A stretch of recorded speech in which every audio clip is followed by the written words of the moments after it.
This is a project for beginners. I was asked by somebody to give help with their tooling, and this was the design. I got the design off their tooling, so there might be some misinterpretations of the original design, but I'm doing this specifically for the challenge of finding out which part of this design is on top, interpreting this design if you haven't got any knowledge of what the original should look like or anything like that. My aim is to help beginners navigate the cut lines and see how the beveling is done. So this has been traced down onto the leather. The swivel knife cuts are done. Now it's just for the beveling, and I'm going to do all the beveling in this one with a regular B200 beveler, standard issue in all beginner kits, etc. The old go-to one. So no fancy tools involved, just simply let's see what the design calls for as far as beveling is concerned. Okay, so the first thing you do in looking at a design is looking at, we're working from the top down, so you look at which of these lines, meaning which of these objects are on top and which are below. In other words, this petal of this rose coming out here is on top of the body of the rose. So we'll do its outlines first.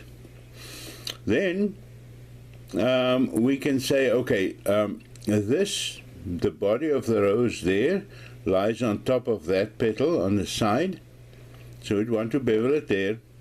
But when we reach this point, the top part of this petal is on top of its bottom part, so this has to be beveled first, that line, before we can bring this one in. So I'll stop with this one over there, first do this one, and then I can bring that one closer.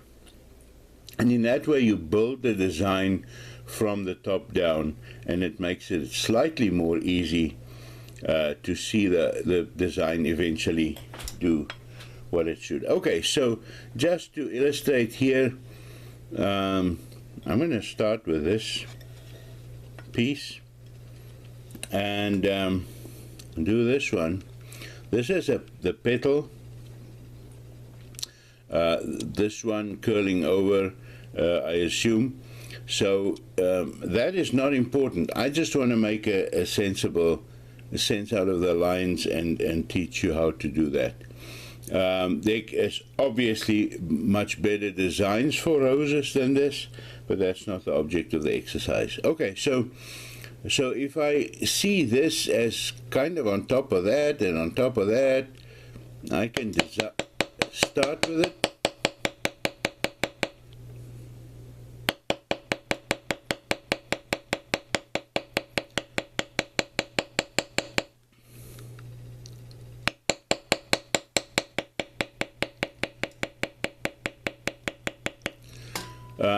Also, just for beginner toolers, one thing to take note of is listen to how often the mallet taps on the tool and how far it actually moves on the leather.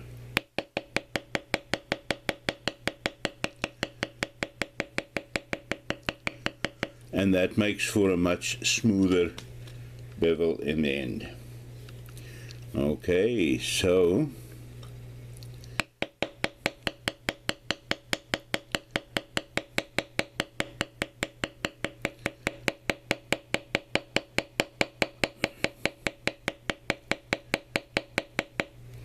right, and the other thing that I do want to show you is that this is a very thin piece of leather. You can, if you want to, put another piece of leather underneath it. I have one like that is not very thick, but I sometimes put under thin leather to tool, but I don't think it's necessary in this case. Okay, getting back to where we were, you'll see that I stopped with that design. I stopped over there. I didn't take it further because this thing moves in underneath this here.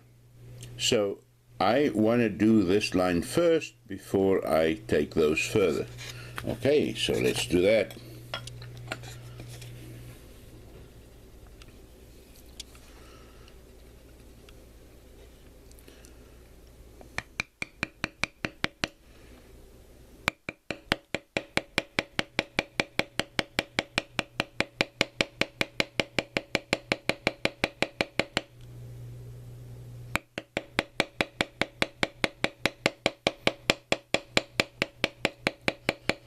Okay, you see I've moved past those lines. Now I can bring them closer and right up to the line I beveled previously.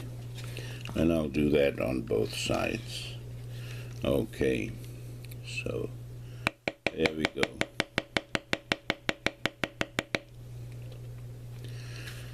Now, there's something else about this line that I was doing here. Here, this curls underneath it, so I have to do it first. But as soon as I reach this point here, then the side on which I bevel changes, because this is background and this is on top. So once I reach there, I'd have to change the side on which I do the beveling. So here we go.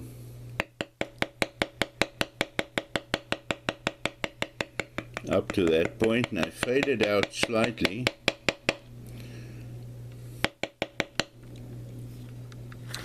And now I'll resume it over there.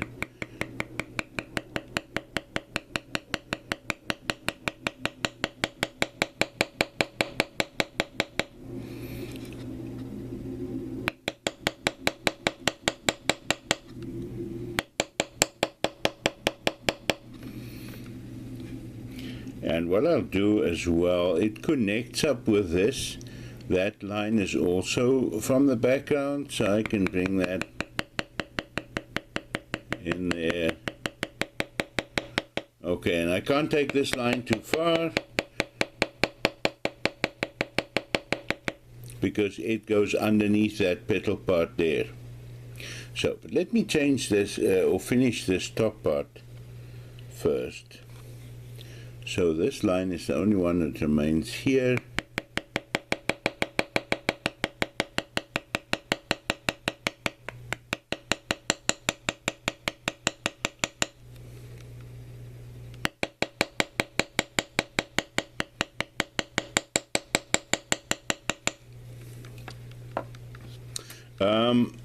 I don't know in which group or wherever there was another question about the burnishing, about that dark color, and how to get it.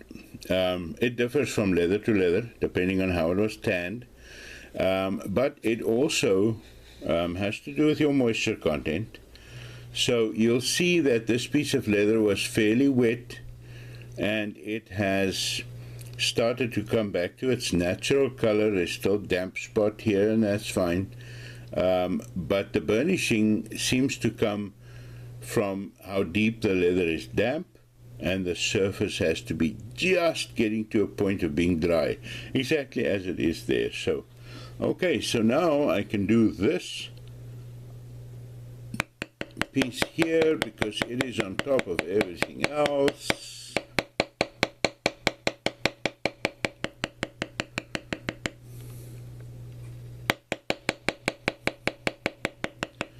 And it's going around a rather sharp tip there.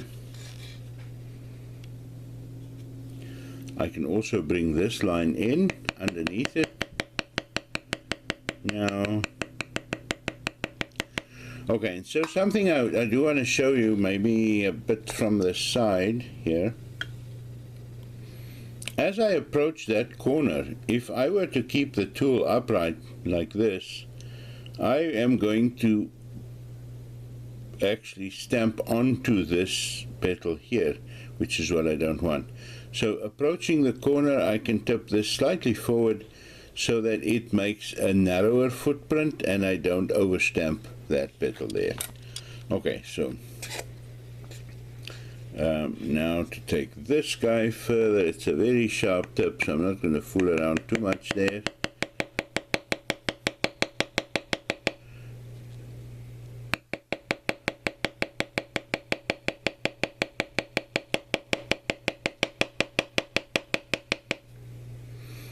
And with the leather in this position, there's that petal right behind everything, so I can also do that now.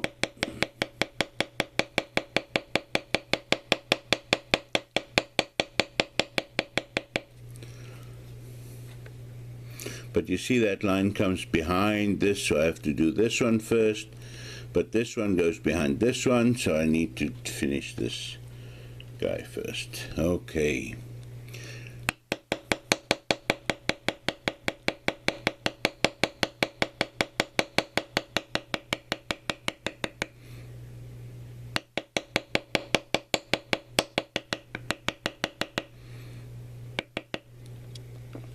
Now that that's done, I can do that line, which is the bottom of the body of the rose.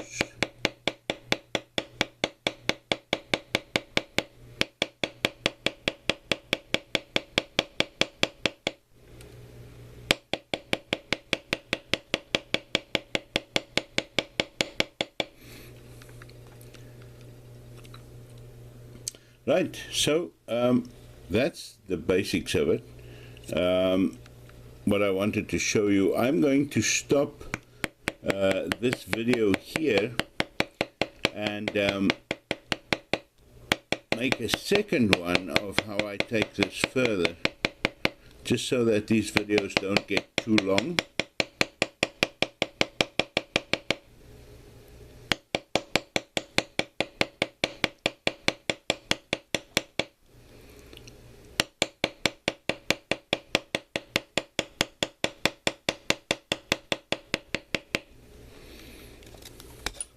Last little piece there.